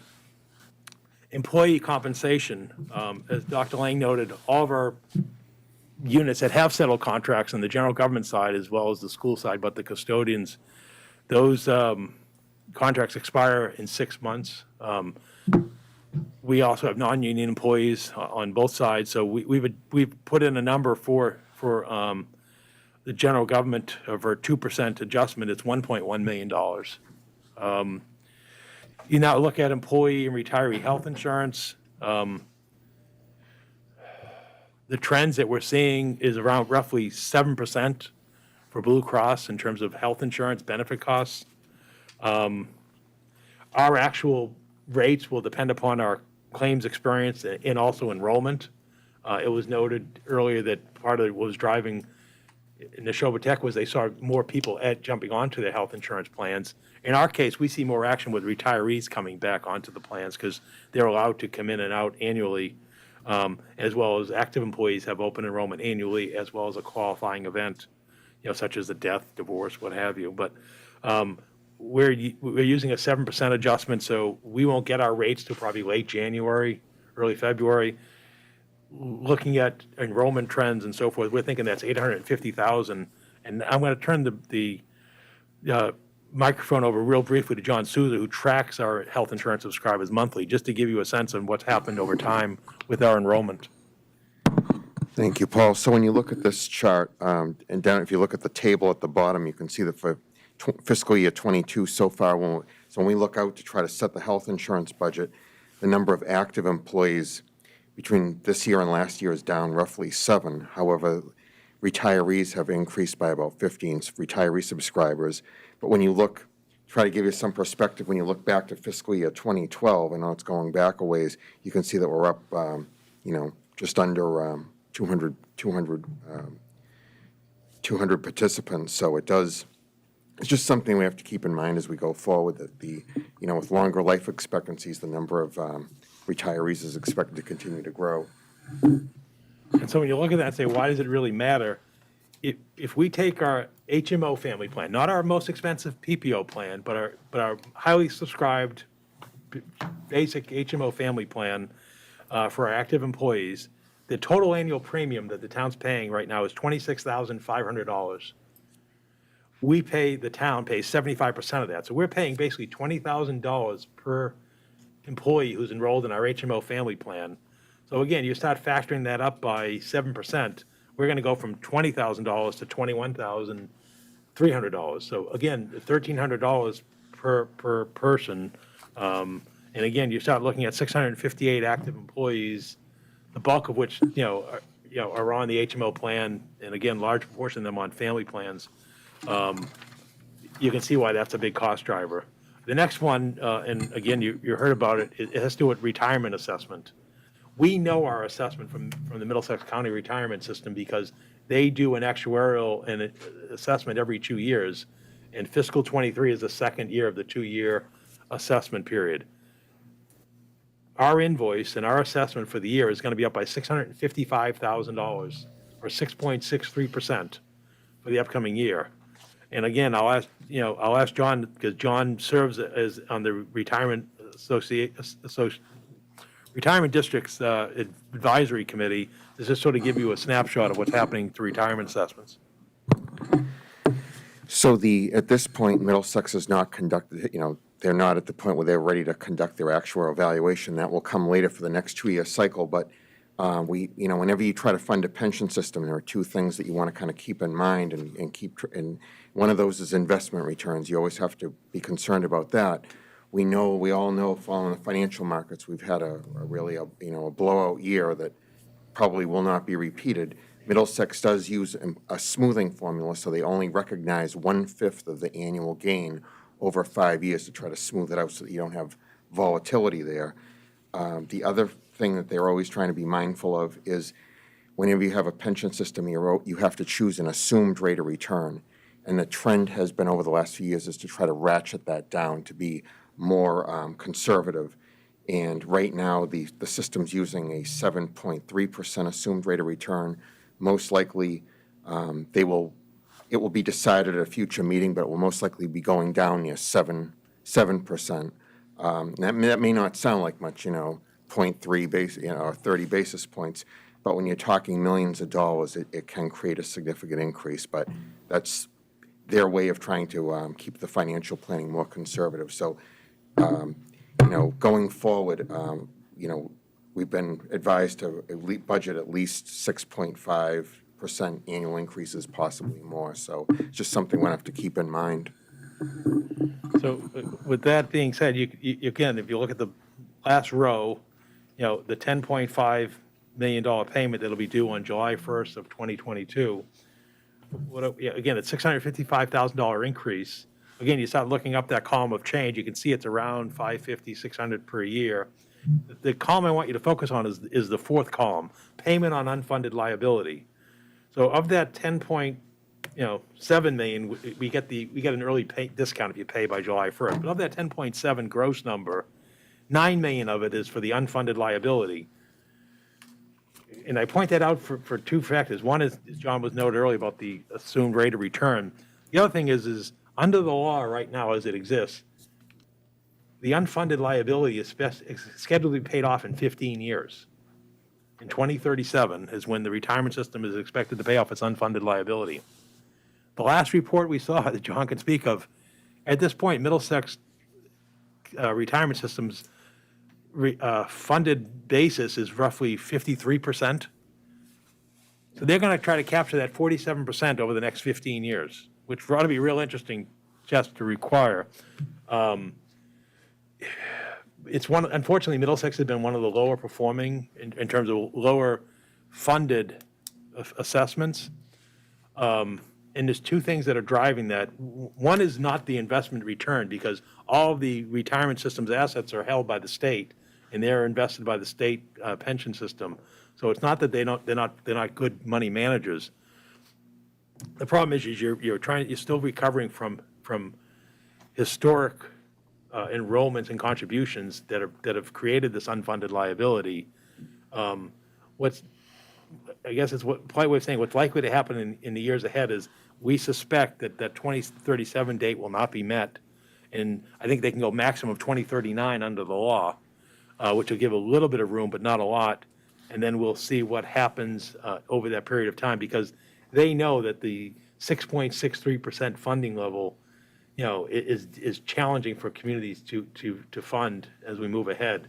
But it's a requirement of the law. The state system, I think, is due to be funded even before 2035. So it's going to be real, and there are some communities that are on different schedules. So I guess the point of why I'm belaboring this is a significant cost driver that's not going to change in the years ahead. And it's something that really reflects, why is it so challenging to meet the operational needs of the towns. Moving on from retirement assessment to snow and ice removal, Darlene touched upon this earlier. The cost for the town's road salt increased by 31% this year, from $45.90 per ton to $60.08 a ton. And I think the reason that was driven from is because, many of you are aware of it, road salt comes in by large ships from across the ocean. And my guess is the shipping costs as well as supply issues have impacted road salt. So if we were to use the same amount of road salt this winter as this past winter, it's going to cost us an extra $100,000. Now, fortunately, we've had a good start to the winter, but we all remember that winter, was it 3 or 4 years ago, where it didn't snow at all till February, and then it didn't stop snowing. And so we're keeping an eye on it. And then the other one, it was the shortage of contractors to provide snow plowing services. So I'm looking at the budget adjustment factor of that. So that's going to drive us for the year ahead. I mean, just to give you numbers, this is crazy, but it shows you where we're at. And there's actually a story today from the mayor of Boston. She assured the residents of Boston their plow contractors are lined up for the year. One is Boston doesn't plow that much snow because they're on the ocean. But when you look at in our area, we're now paying, and I say we, I'm talking about Chelmsford, Westford, and so forth. We're paying $80 an hour for a driver and a regular pickup truck to plow snow. You start moving up to loaders and other stuff, you're over $100. To give you an example, that $80 an hour, if you go into the city of Lowell, they're spending three figures. It's well over $100 per hour for, I think it's 125. Plus you get another $5 bonus if you complete all your insurance and other stuff for snow and ice removal. We've never seen anything like this, and you still can't get people to do the work. I mean, we could use another half dozen or so contractors here in Chelmsford today to perform this work. And it's, again, if you've seen any stuff in the news, it was shortages of school bus drivers, remember that? Now it's snowplow operators and so forth. It's a real cost. Related to that is the next one, which is solid waste and recycling collection and disposal. Another thing that, in this case, we contract for it, but again, they're truck drivers who are driving the solid waste and recycling trucks. We're in the midst of a multi-year contract with that. So the solid waste collection costs and recycling collection costs are going to total $2 million for the upcoming year. This is an increase of over 4.4% or 84,000. And then the other part of our solid waste disposal is the tipping of our solid waste to the trash energy facility in Haverhill. That cost is going up by 4% as well under contractual obligation from $90 per ton to $93.60. So again, there's another 41,000 there. So we're expecting roughly $125,000 to increase for the upcoming year to collect and dispose of our solid waste. Wrapping up, another one is elections. We're moving into an odd number year, and if you follow the election cycle, in fiscal year 2023, even though it's an even number year, it's an odd year for us because we start on July 1st, but we'll have extra elections. Every other year, we have a state primary election in September, a general election in November of 2022, and then the town election in April. So those two additional elections will cost us an extra $53,000. Same thing if you've been following property casualty and workers' compensation insurance. The replacement cost for buildings is rising. And then obviously the market is really unsteady with property and casualty, property insurance, as well as professional liability insurance because of what's happening out in society in terms of public safety, law enforcement liability, public officials liability. And then obviously you see something tragic like happened this past weekend in the Midwest. And what makes us vulnerable here is we're an ocean community, not so much that we get hit by large hurricanes in New England, but the wind aspect is the biggest damage provider in New England.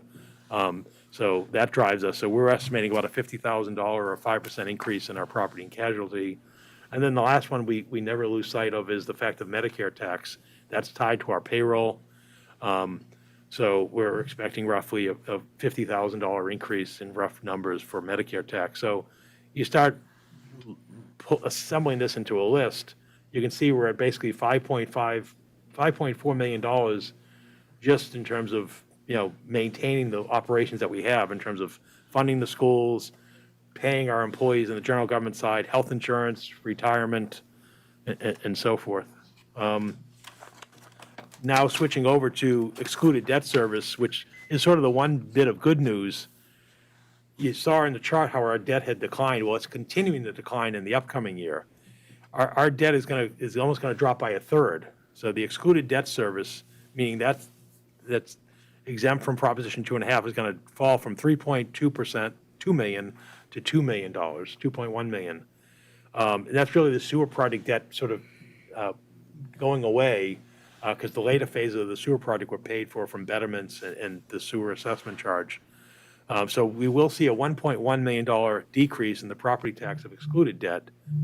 So that's good news in terms of the property tax bill next year. What it doesn't do is give us any relief in preparing the budget because that's excluded, meaning we can't reassign those dollars to the town's Proposition 2.5 levy limit because it's excluded for that. Moving over quickly to the revenue component, what do we foresee available? It's real simple. On the property tax side, you take the base levy limit, again, without the excluded debts of $110 million.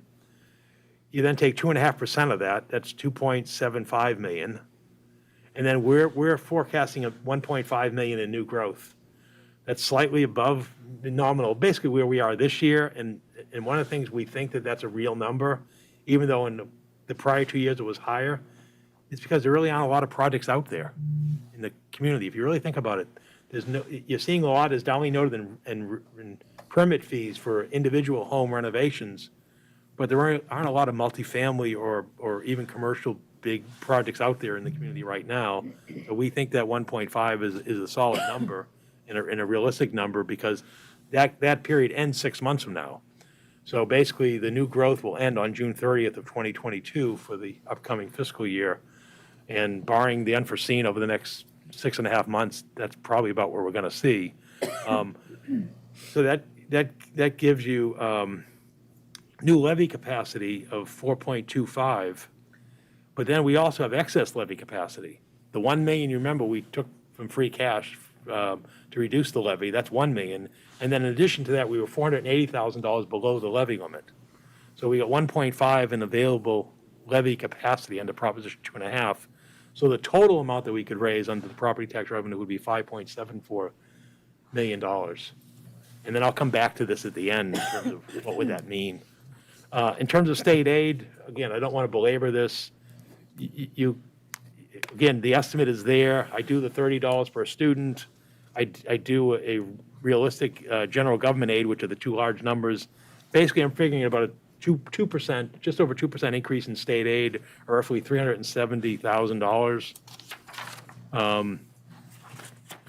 Again, I just want to keep harping on this point. You can see the Chapter 70 education funding history, the pathetic numbers that was 0 in 2021 increase to 1.3% this current fiscal year.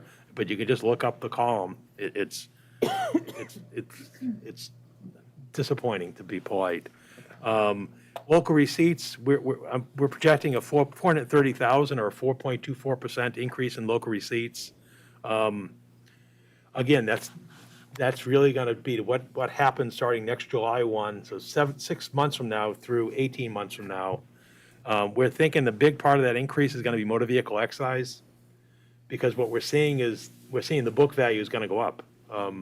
That basically how the registry does your motor vehicle excise bill is it's based on manufacturer suggested retail price. And we know that where those trends are going because of the supply issues and so forth, and just the cost of vehicles.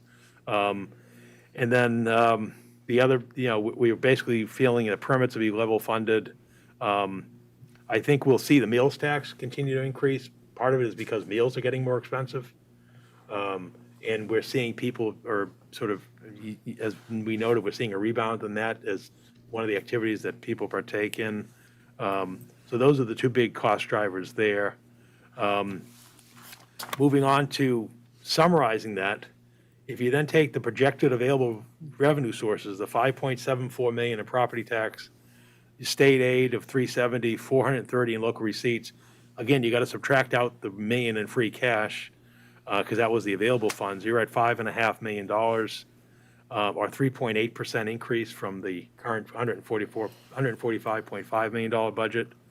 So you can see that the drivers, the revenue versus expenses, are roughly $5.5 million at this preliminary stage of the budget analysis.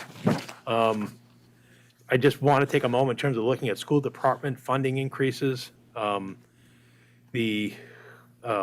I said, I'm putting in a number at this point in time of $2.3 million to push us to $67.3 million. It's really in line with where we've been historically. Again, you got to average out 21 to 22, and you were at $2 million for the last 4 years. Again, those numbers are climbing, based on salary scales and stuff that we spoke of earlier. The other thing I wanted to take is now to move to the property tax, because I know that's a very sensitive issue in the community, is I took a chart and looked at Billerica, Chelmsford, Drake, Tewksbury, and Westford, our surrounding communities, for the current fiscal year and the prior 2 fiscal years. And the reason I did this is because if you look at 1 year, you miss a trend, but I think it's interesting, and I think it's hopefully insightful.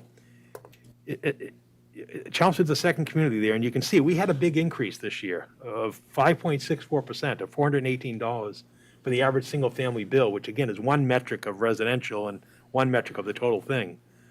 But if you look over the previous year, it was $49, or roughly 2/3%. So again, you're in the 6 range of percent over 2 years. You start looking at the other communities, we're right there, which is probably why our ranking statewide doesn't move that much.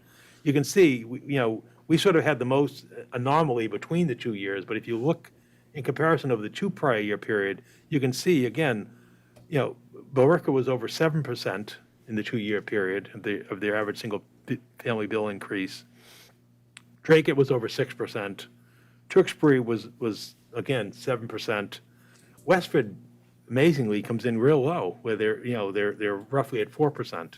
And again, the other thing that's helpful on that chart is it shows you the average single-family home value, how that's appreciated over time, as well as the actual bill itself, and the per capita income, and then tax bill as a percentage of income. And interestingly, Chelmsford is the lowest. That the average single-family tax bill as percentage of per capita income is roughly 14%, which is less than our neighboring communities. So start looking at, well, what does this mean for '23 based on what I just discussed? The $1 million in free cash reduced the average single-family bill for this current year by $70. We also, as I mentioned earlier, we have $480,000 in extra additional excess levy capacity. At this point, I'm not including any contribution from free cash or stabilization fund to reduce the levy. So if you sort of pull it all in one chart, and if you look towards '23, the 7829, which is where we are now, you take the 2.5% of that. If you apply the excess levy capacity, but then reduce the excluded debt service, and then there's going to be some shift between residential and commercial. It's looking like at the end of the day that the average increase for the upcoming year might be $250, or roughly just over 3%. Again, it's a shot in the dark, although I can tell you a year ago, my shot in the dark was within a couple dollars. And so, sometimes, every squirrel comes across an acorn that really matches up pretty good. So I just wanted to give you a sense that, this is, in a period of uncertainty, it at least gives you some sense of where we're at. So to wrap up my presentation, we've got budget cost drivers in the Proposition 2.5 levy limit, which I basically see as resulting in no significant operational changes in the budget. I'm sure we could go around this table and talk about things that we should add and enhance in our services to better meet the needs of the community, particularly in a very peculiar time.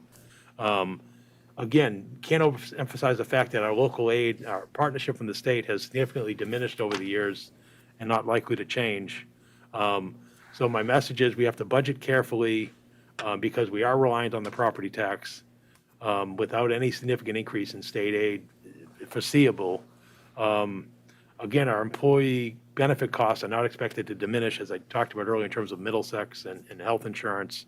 And therefore, we need to be mindful of adding any additional benefited positions to the town's operating budget. And again, there's still a big uncertainty of this economic recovery from the pandemic. I mean, we were told a year ago that inflation was going to be transitory and so forth, and not many foresaw the situation that we're in now. And, again, I think the same skepticism has to be where we're going. So to wrap it up, what I recommend is that the town's operating budget be developed by the superintendent and myself at a level that's namely at this $151 million approximate level at this point for a budget. And then coming back to, as we did this past year, as we get to town meeting next fall, when much more is known in terms of how we close out the year that we're in right now, where everything landed in terms of state aid and local expenditures and so forth, we can determine whether and how to address the applying it, free cash or stabilization fund to the levy in 2023. So with that, again, a reminder that my budget will be submitted at the end of January, and again, Dr. Lang's at the 1st of March. So, and again, the Neshoba Tech coming out around mid-February as well. So at this point, I'll stop, and well, I guess we'll just open up to general questions and comments.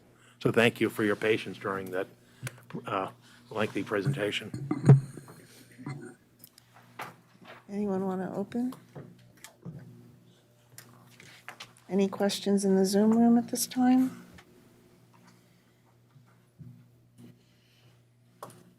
No? Nope. Go ahead, Kathy. Thank you. just wondering on the, it's related to the Chapter 90 funding and how we don't, that really hasn't increased for years and years. Does the state ever do an accounting of what happens to the gas tax and where it's being spent? Because, I mean, isn't that supposed to go to Chapter 90? And I mean, I'd be very interested in where they're actually spending that money. And also, on the same token, I know we don't sell marijuana in Chelmsford, but isn't that general tax increase supposed to benefit all the towns? I mean, these different things that the state has implemented, where is the money flowing? Is basically my general question, if anybody might be able to address that. Well, let me start, Kathy. Chapter 90, which is the gas tax, the state's gas tax, much like the federal gas tax, has been constant as a, per penny amount for, the federal one goes back to the 90s. And the state one, I think it's been over a dozen years since it's been changed by the state. And you may recall, the last time the state changed the gasoline tax, they indexed it to inflation.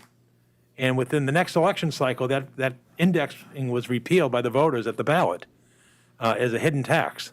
So basically, why the Chapter 90 money has remained constant for, a decade is because of the fact that the state's gas tax has remained constant, and it's become a third rail issue. The legislature has been reluctant to address the gas tax, even in times when gas wasn't costing $3+ per gallon. When it was down to less than $2 a gallon, nobody wants to touch it because of the volatility of the price of gasoline, as well as the unpopularity of passing a tax that people see every week when they go to the gas pump. So and the state has a comptroller, so I don't want you to think that they're shifting that money somewhere else. No, the state is funding the money. A part of the problem is the price of road reconstruction, and whether it's bridges or pavement, has increased obviously during that period.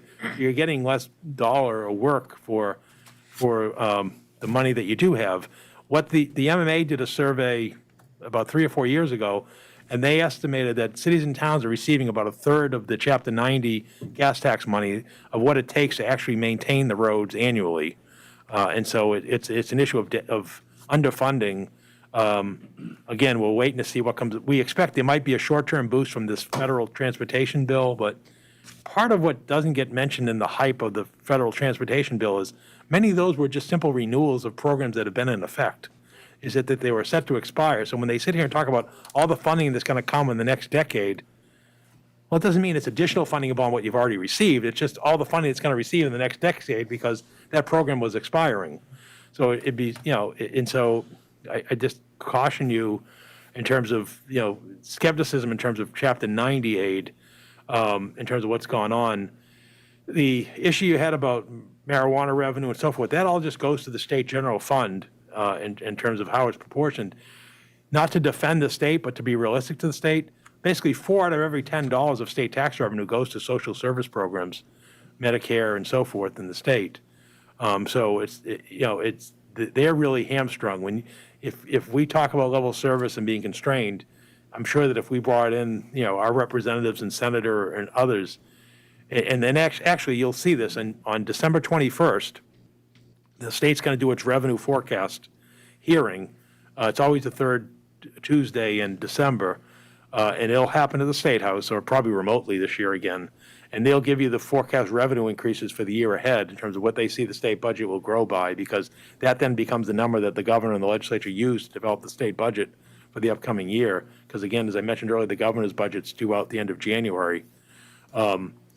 You just see during those discussions, they come up about what are the fixed costs that constrain the state budget. And again, a lot of it is health and human services, and particularly in a situation that we're in today, that continues. So for example, today they announced they're sending out to 102 communities free test kits, but that was based on income. And if you looked at the list, the only community in our area that was eligible was the city of Lowell.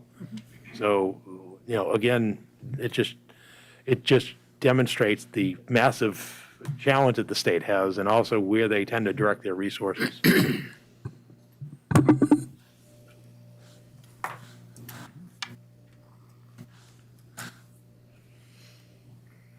Paul, I have a question or a comment, I guess.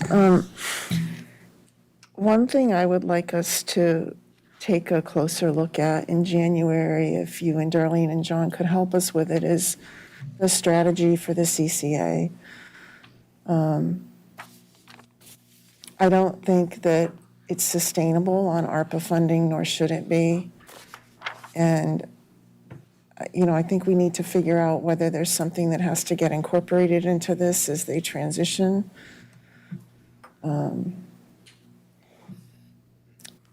We allocated some amount, and when we did that, it was with the understanding that the board, not the select board, the CCA board, and the town would look at how do we get to a more sustainable model or semi-sustainable model, partially sustainable. And so I just would like to go to understand with eyes wide open going into fiscal '23 what we can or cannot do there, and not be put in a position where we have another, urgent need pop up on that we're pleading with to fund under ARPA funding or whatever. And it's not a criticism, it's just that I think that our eyes aren't open enough right now. We said we're gonna try to kind of save the CCA this year through the ARPA funding, but I think somehow we have to look at what is our long-term strategy and approach for that. And I know before COVID, when I first came on the board, we got a presentation and they were looking almost, I liken it almost to like a nonprofit model where they were saying we were going to try to like increase revenue through sponsorships and other means. I know we have challenges with grants because of the demographics of our community, but it feels like it's time to kind of rejuvenate some of that activity and really understand how are we going to do this. And I'm just afraid of being put in a reactionary position with next fiscal year with ARPA funding or other means. And I think we might be better served if we try to think a little bit through that early in the calendar year. Yeah, just in context for those not as familiar as the select board and I have been, Susan Gates, who's been the longtime volunteer director of the agency, she'll be departing in May. Basically, she's finished up basically a decade run, and at this point, she's got other commitments and challenges in her life. So the challenge became is what happens because we don't know of any other person who's going to volunteer the hours and oversight that Susan has done for the organization. But again, it's not a one-person organization. There's also technical support and so forth. And so that's something that we're going to have to look at, and we will look at as we look towards the budget in the year ahead. In terms of the only concern I have in the meantime is they were shut down for a period of time because of the pandemic. And right now you need to be vaccinated and show proof of to enter the facility. I think we're all a little bit nervous about what could happen in the weeks ahead with this new variant coming in and what that may end up doing to their programming and so forth. So it's going to be a bit of a challenge, but we will look at in terms of how do they come out of. That's a dynamic we have to deal with, Exactly, but I think that regardless of the dynamics, we ought to start getting our head around what's our longer-term strategy for the CCA, because I think we could be impacted in fiscal '23 with it. Mm-hmm. Yep. So thank you.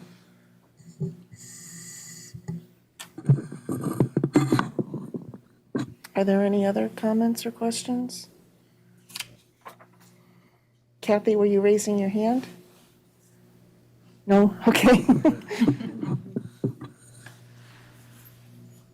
Want a motion? I'm just checking the Zoom room. It doesn't look like anyone there wants to speak. Okay. All right, so I'll make a motion to adjourn to executive session. Yeah, the only thing is I mean, either if the committees want to take a vote, or if I'm hearing no overriding objections, that we'll work the schools and the town, we'll obviously be talking with Jay over the weeks ahead and so forth, that we'll be planning along this amount of roughly around $151 million budget, in the weeks ahead, unless there's some further direction or otherwise in terms of, but I'm not seeing any, any. Doesn't seem like there's a lot of controversy. Okay, that's great. So I just, Do you want an official Do you vote? want to vote just to, It would be helpful to have guidance because the charter does speak to that, sort of the committees coming together with, to provide guidance to the You could get a superintendent and sense- the You manager. could get a sense of the assembled boards, Madam Chair, without a vote.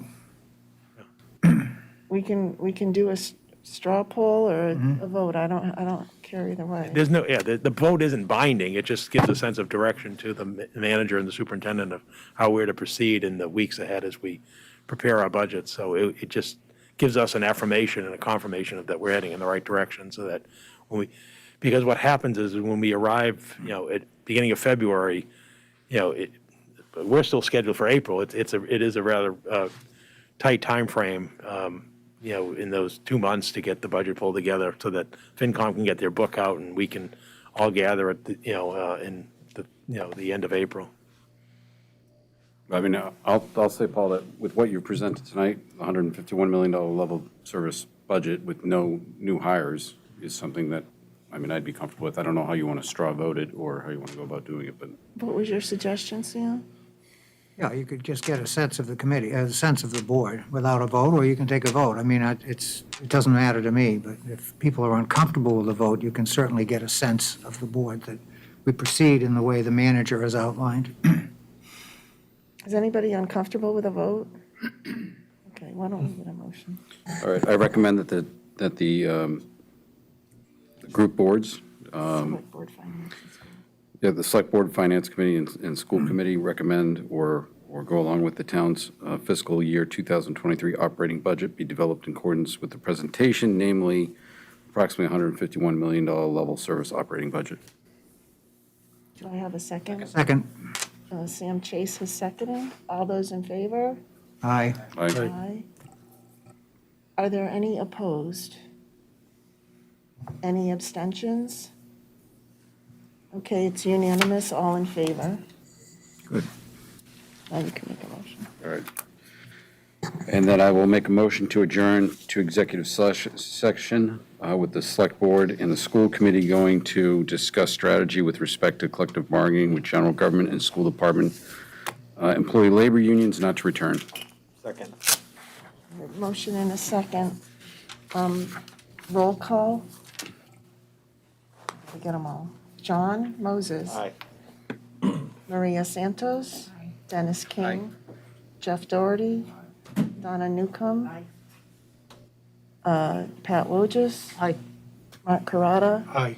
George Dixon. Aye. Ken LaFave. Aye. I vote aye. Did I miss anyone? Okay, we are adjourned. Thank you. Take a 2-minute.